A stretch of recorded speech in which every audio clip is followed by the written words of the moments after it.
recently as yesterday, was there for the Prime Minister's visit from Canada yesterday. And as time wore on, obviously the situation had become unsustainable. Remember, in the end, it was misleading the Vice President that made the situation unsustainable. Which the White House knew about last month. And yet yesterday you went on the air and said that General Flynn had the complete and full confidence of the president. And General Flynn decided. Yeah, well, normally people don't resign of their own volition when it comes to something this high level. Look, I think one of the things that the Trump administration has to figure out and the president has to talk about personally, and we haven't seen him address this matter personally yet, is their management of national security product and intelligence. I mean, one of the reasons why Michael Flynn was having such a difficult time in his position is because you're not just an intelligence advisor in that role. You are managing the national security apparatus closest to the President of the United States. And for someone who came in promising to up the national security level of the United States and decision-making in that regard from the last administration, I think this is one of the questions Trump has to answer, is who does he hire next? How does he get to a point to which he discussed during the campaign? And how does he explain the mistake of Michael Flynn in this position and what's been going on over the past several weeks? Philip, Rucker, I think that the question centers on a very simple two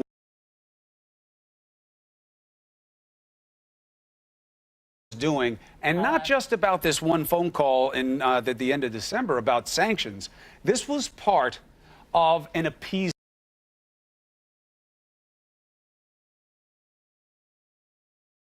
on Julian Assange as his point of purpose about why he was questioning the hacks, and on about not knowing whether Russia's involved with the separatists in Ukraine. I mean, no-brainers.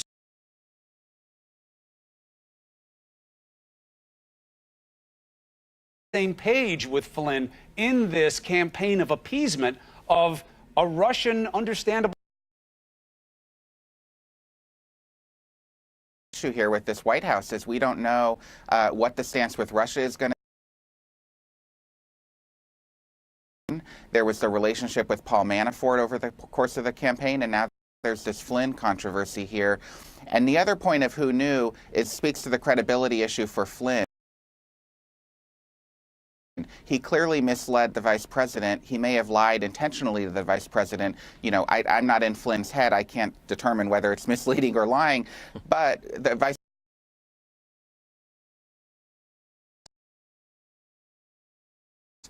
the national security that's why do we know that that is true? Because again, if the White House counsel was told about this, the idea that they would just keep it to themselves is a little far-fetched. So why are we so confident that the vice president knew nothing about this, was completely hoodwinked by Flynn, when we know he had a reason to know? Well, we don't. The conversation that happened between Sally Yates, the acting attorney general, based on our reporting, was at the end of January, which came after the vice president went on television to make the misstatement about Mike Flynn. So the vice president. So that's important. So the DOJ and maybe others went to the White House counsel after. He went on January 15th, and I wonder if we have that sound, because he unequivocally, on January 15th, Vice President Pence, went on and, well, do we have it? Oh. Well, he went on what Flynn told him. Unequivocally said, no, they did not discuss sanctions. I've been told that under no circumstances did they discuss sanctions. Then Philip Rucker is reporting that at the end of January, 2 weeks ago, that's when Sally Yates went and disclosed what she knew. That's a good fact, right, because it gives the vice president cover on when he says Flynn, obviously misled him. Flynn seems to own. Because again, if this information was out there,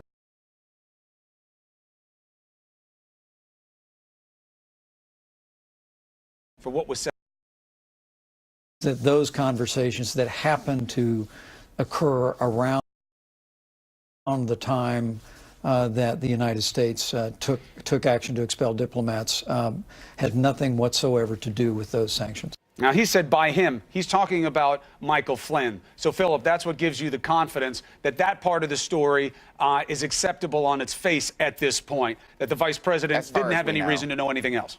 As far as we know, correct, because the conversation from Sally Yates when she was acting attorney general happened after President Trump's inauguration, which was on January 20th. David Drucker, I want to read something that you retweeted this morning. It was from Michael Gerson.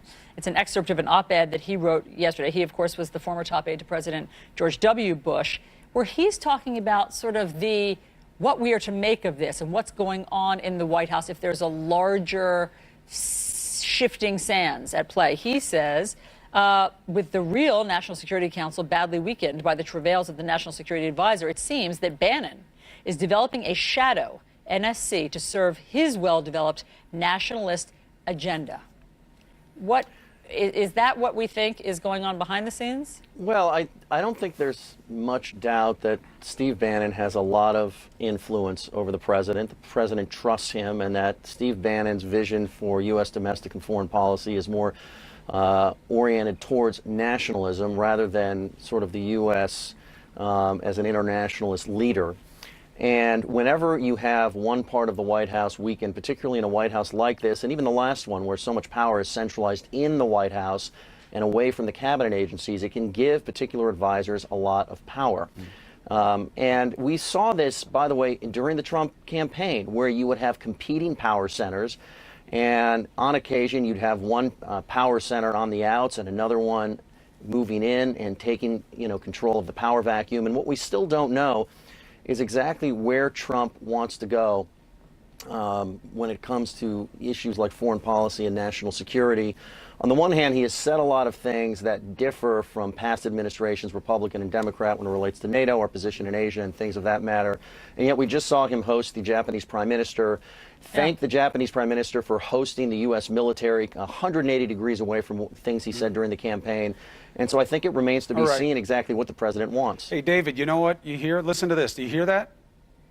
You know what that is? Silence from the GOP leadership. Ryan, McConnell, not a word about this yet. They just want to get through the day and get tax reform and Obamacare repeal. It's not how it works. Place. They have a responsibility to the American people. These are important questions. And I'm not necessarily arguing with you, politics. but this is the reason why you're going to hear as much silence from them as they can get away with, because they have a domestic agenda that to them is more important than Trump's unconventional governing style. Get after it, man. They got to say something. David Drucker, Philip Rucker, thank you for sharing all of your reporting with us. We really appreciate it. So we saw the chairman of the campaign, Paul Manafort. He resigned. You'll remember, or just a Google away.